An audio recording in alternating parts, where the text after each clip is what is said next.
So what can we expect to hear when she appears before Congress? Stephen Yates is a former deputy assistant to Vice President Dick Cheney for National Security Affairs. Stephen, good to see you. Look, 4 months have gone by. Nobody has been brought to justice, and no retaliatory action has been taken. The Weekly Standard wrote an exhaustive column on it, and I'll quote part of it.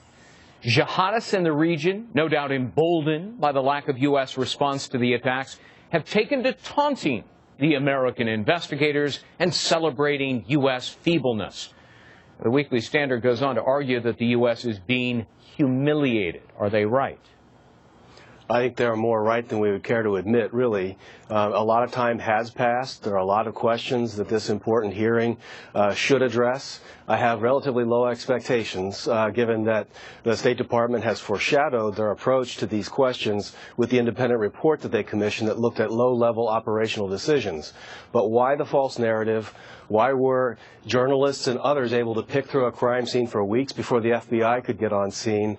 And why does the administration seemingly have little to nothing to say about the rise of Islamists in the wake of Arab Spring? You know what? Your point about journalists is right.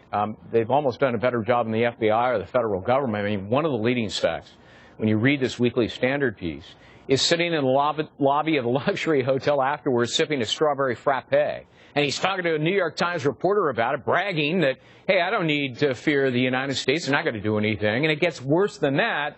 The Tunisians were holding another main suspect, but reportedly our government did almost nothing to gain access to him. Then he was let go without our being told. Is it your sense that President Obama and his administration may not care enough to do something about these murders on 9/11?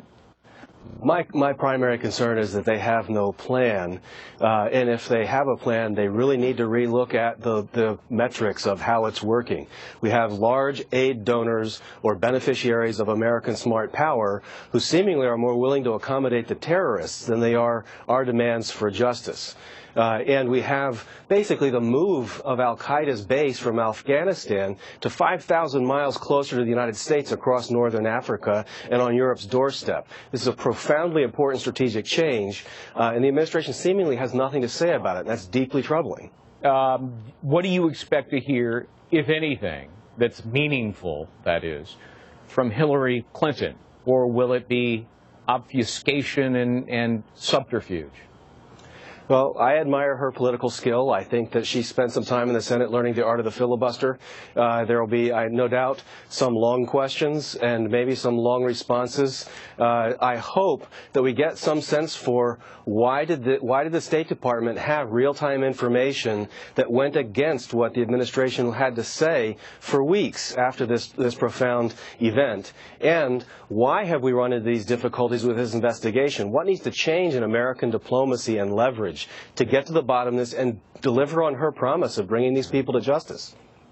Stephen, would she be in a position to be able to tell the committee and tell Americans what was going on the night of the attack and who turned down the requests for a rescue, for aid, for some kind of assistance?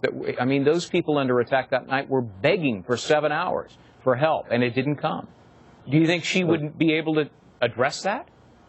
I think she is certainly in a position to know the answers to those questions.